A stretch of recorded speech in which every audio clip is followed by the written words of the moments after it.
Hey y'all, it's Paula with Hillbilly Orchids. Welcome back to my channel. Oh, Lord have mercy, y'all. I'm sleepy today. I didn't sleep at all last night. Oh, you'll have that though. But I'll probably regret being so tired and trying to do a mount here. But I'm going to attempt it. So this could be real interesting here. This could be a little crazy. I am going to mount my Dendrobium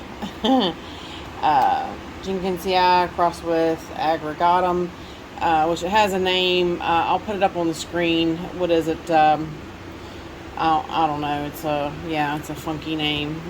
That cross has a name. I should probably put it on the back of the tag. I'll get out my label maker and make what it is, and I'll put the blooms up on the screen.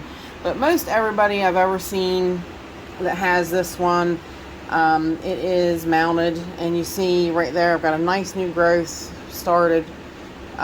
So I think it's really going to do best on a mount. I don't know, I mean, it's in an awful big pot, so I don't know what the roots are like, but I mean, some people leave them potted. Some people prefer to mount them. So we shall see here what we got. Which actually is kind of a big pot for those little roots as we have. But that's also too why I've got different mounts out here, so I can see which best suits the mount. And of course we've got some moss in the mix here, so I'm not a fan of that in bark like that. It usually always makes for a bad mix.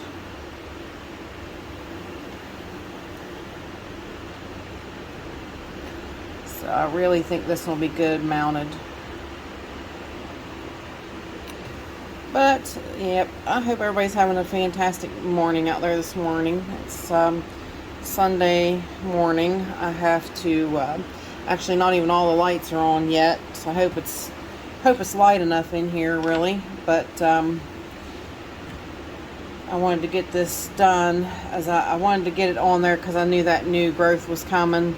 So, as you can see, this section right here does seem to be new, and these are new roots. So I want to get it on a mount. If I was going to decide to mount it, it was time to do something, so I definitely wanted to get it checked out too. But I think I'm actually going to have to go spray most of this out of here, because I don't want to pull on those good roots. So yeah, I'm trying to be as cautious as possible about what we got here. And sometimes you can grab a hold of a root and just yank it and just not even realize. And that's not what I want to do. So, today being Sunday is my garbage day too. I have to get all my stuff cleaned up and out in the garbage. I clean my litter pans today too. Like once a week I completely bust them down and sanitize them and clean them up and whatnot. So today's the day I do that too, since everything goes out in the garbage. So I gotta get that done as well. Supposed to be a really decent day today. No rain in store, so that's a kind of a nice surprise. I think the rain's supposed to come Tuesday.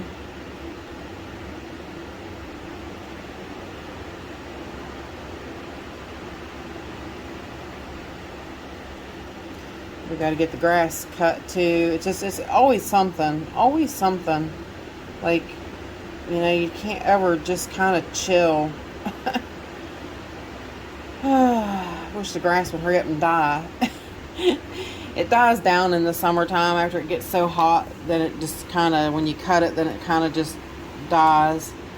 And then you don't have to cut it but once every 2 weeks. I have a pretty good big yard, and it takes a lot to keep it up. So, well, I'll be back in just a minute, you guys. I'm going to take this in, I'm going to spray it, and clean up the rest of what I can clean up, and we'll get back to it. Alrighty, y'all, we are back.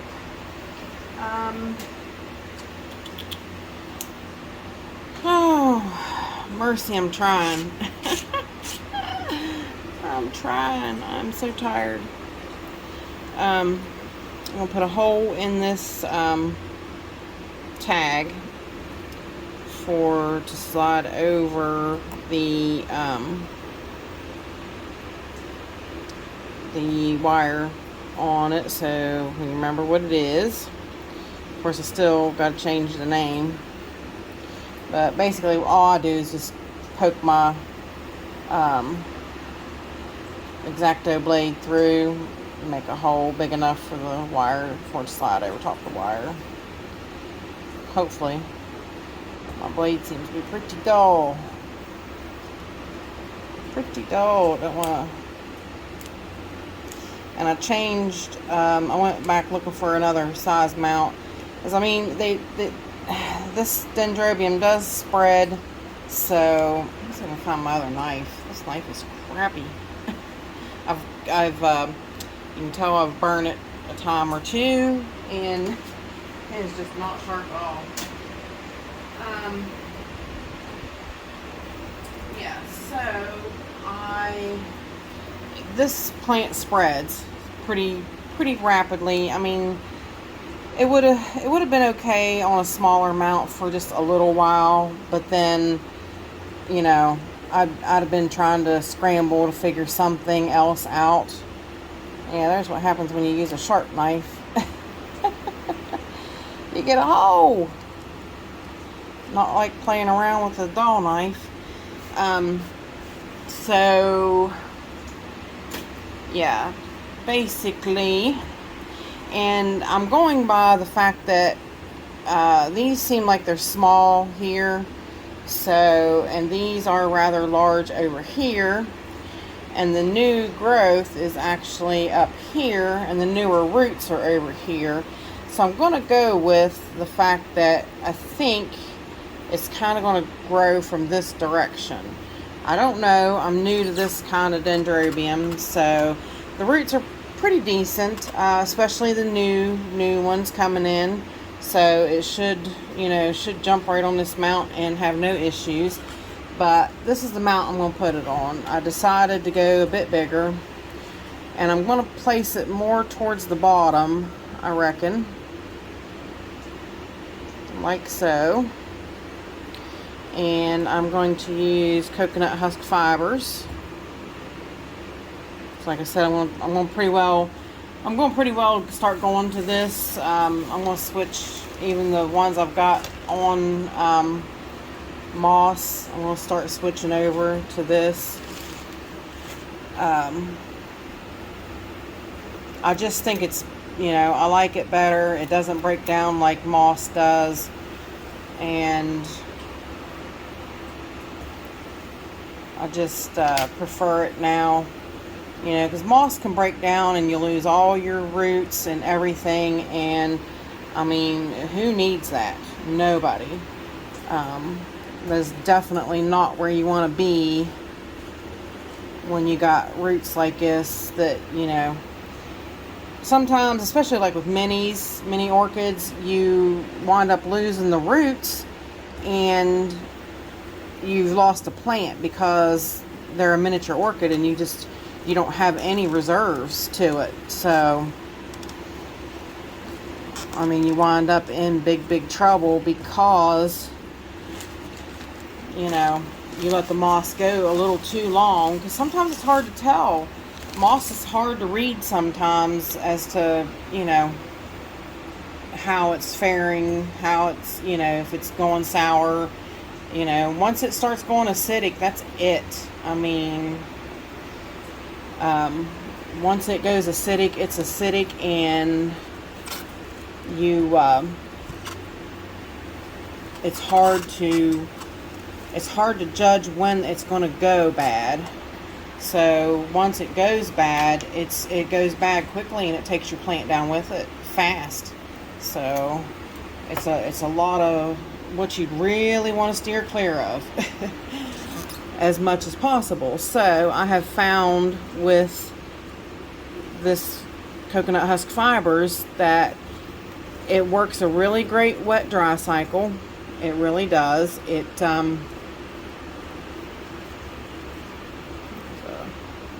actual little bulb right there, so we're going to pick it up, kind of put it under there. It works a really great wet dry cycle, and that's beneficial. You know, that's what you want most of the time. That's what you want for your plants. You know, if there are plants that need to be, you know, a little more moist sometimes, well then, you know, maybe you need to water your mount twice a day then. Not always. I mean, I've been finding pretty much that, you know, I water them every morning, and that's about all. So we'll get our fishing line ready. Let's get the husk fibers out of the way. We'll do about 6 good pulls on the fishing line.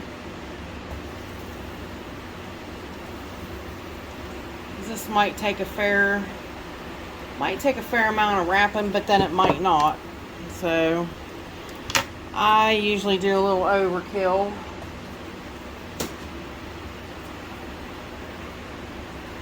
So try to do a tie off here. Show you again how I do it. I flop it over till there's a loop, and I reach in and I grab the loop, but I also grab the end of the string. Yeah, if I can. I grab the end of the line and I pull it through to make this loop. And this is your slip knot loop. So then you try your best to slide it over top of all of this without anything falling off, anything moving, because you basically got a general idea of where you want your stuff at. Alright,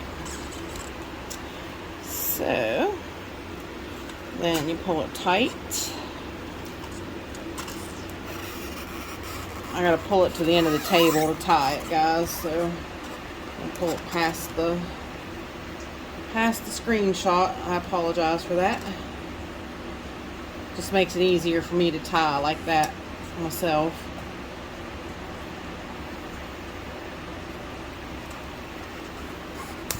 Oh, are you kidding me? I just broke it. Okay, well, that's what I'm saying. You'll have that. Alright, let's try again. Gonna be one of those days. I just see it now. Maybe I should have just stayed in bed.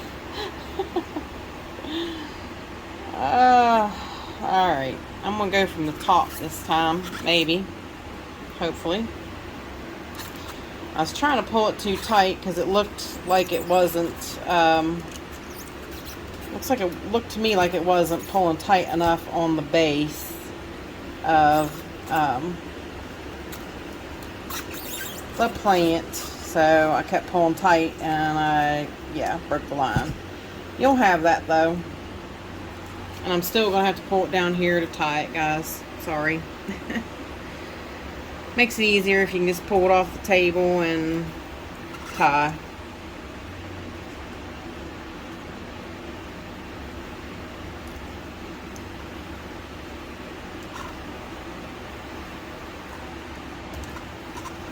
This time I'm not going to pull it as tight because I don't want to go through that again.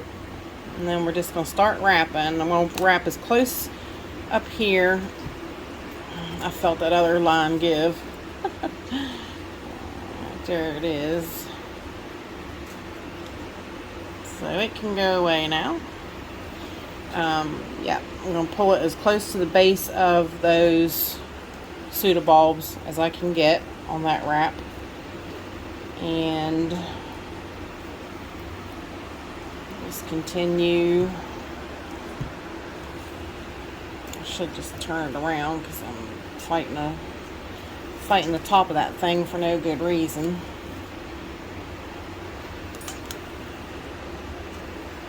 Wrap it as I come down.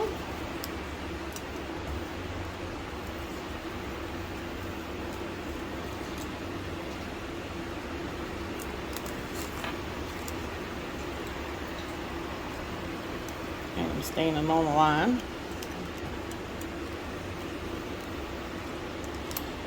And now we're going to go back up over the top again. This time I'm going to bring it down and around the bottom corner, and then back up around, down around that corner, just so I can kind of get some different angles on the string, so that I'm making sure that it's good and in place.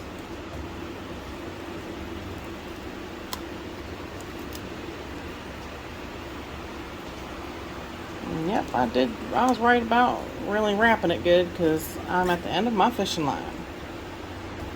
Perfect. Now if I can just find my other line, my other end of the line. So I really wrapped it up. Is that it? Nope, that's not it.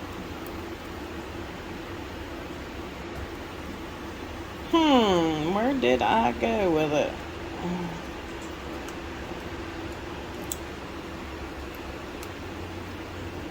Dang it, dunk. Hang on. Let me see if I can find this line. I apologize, guys. Alright, I'm back. It kind of slid back around the front, which that's no real big deal, honestly. But we're just going to tie it off like so. It just winds up being that your tie off is going to be on the side instead of on the back. Sorry for putting my hands in front of the camera, guys.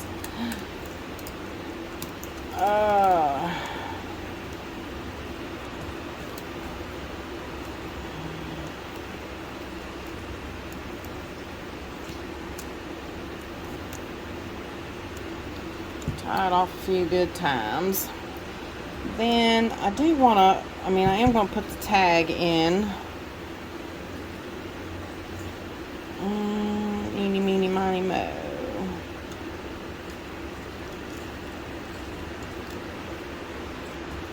Kind of want to weave the tag in there so it's hidden behind. And I'll feed the fishing line up through the hole.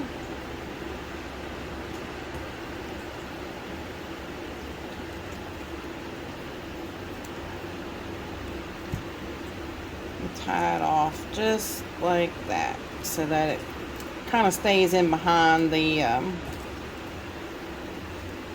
mount. I don't want it on the side of the mount, you know, just for aesthetics. So, but basically there you go. We'll get her. I think in my environment, I think she'll definitely do much better on a mount. Then, like I've said before, just any of these wild straws that, you know, you don't really like, you can cut them off. Just don't cut the string. You see how I had to I had to redo string because I broke it. So same thing happens if you got all that done and then you cut your string and you wind up having to redo it all over again. It's not fun. So there she is, and what I'll do is I'll get a screwdriver, and usually a drill is a lot easier. I won't lie, but you know, you can take a Phillips head screwdriver and twist it right in this.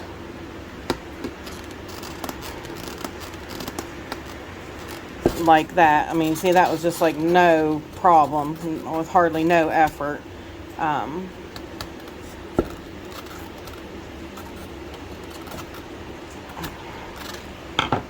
Then get you a piece of wire. Which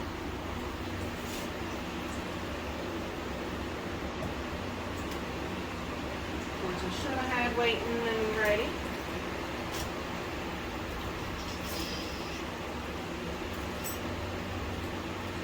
It's too small.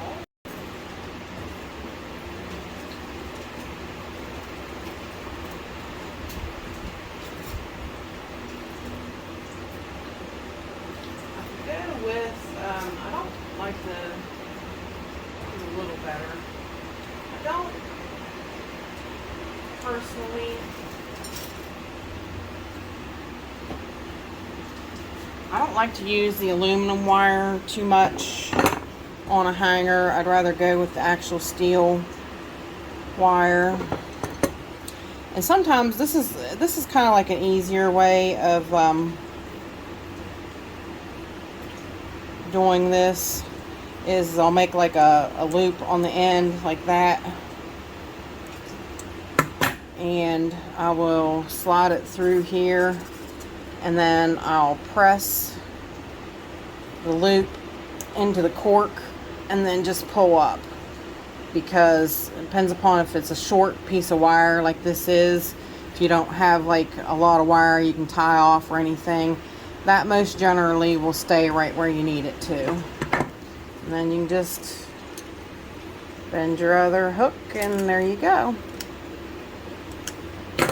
Bend it whichever way you need. So basically, there's your mount. So with that said, I appreciate y'all stopping by and hanging out with me, and bye for now, y'all. Till we meet again.